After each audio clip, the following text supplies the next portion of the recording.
Mimi kinajua watu wa Rwanda hawezi toa Ruto. Mtu mwenye anaweza toa William Samoei Ruto Diamo kwa kiti. Hakuna. Ni baba afufuke. Hakuna mwenye anaweza toa William Samoei Ruto. Na kama mnataka kutoa Ruto 2027 afufuke. Itawabidi hajazalewa. Muue watu watatu.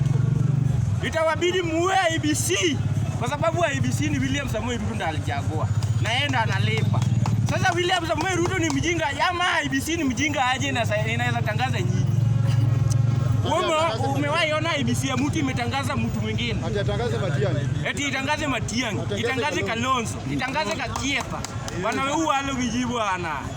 Mimi tunajua William Samoei Ruto kuna mtu anaweza mtoa kwa kiti 2027. Ni kifo tu. Na William Samoei Ruto ni two term. Ni two term, hata ulale usilale ni two term. Na kama mnataka kutoa William Samoei Ruto 2027, afadhali muue Wajaluo kwa sababu sisi ndo tutalinda kura ya Ruto na mawe. Mawe tatu. Mtu uwe sisi Wajaluo, alafu yule pasta atawaambia William Samoei Ruto pia muue. IBC pia muue. Police Sisi hatuogopi. Ruto ni two term. Ruto ni two term, Sakaja ni two term, Ochilo ni two term. Hata nikienda Migori County, Ochilo ni two term. Ukiona mtu wa Migori anasema one term, huyo sema mwenje.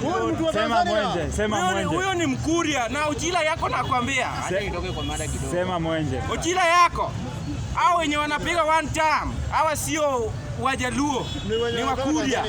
Na wako hapa Nairobi wanapiga one term. Wengine wanatoka Sirari. Ochila yako, wewe ni two term. Lakini sisi pia utuone hapa Nairobi, sione usidhani kama tuko hapa Nairobi tunasema hatupigi tutoka ama tupigi kura nyumbani. Kura tunapiga nyumbani. Ochila yako, wewe ni two term. Nikimaliza Mr. Speaker, nasema William Samoei Ruto Diamo ni two term. Upende usipende ni two. Sakaja to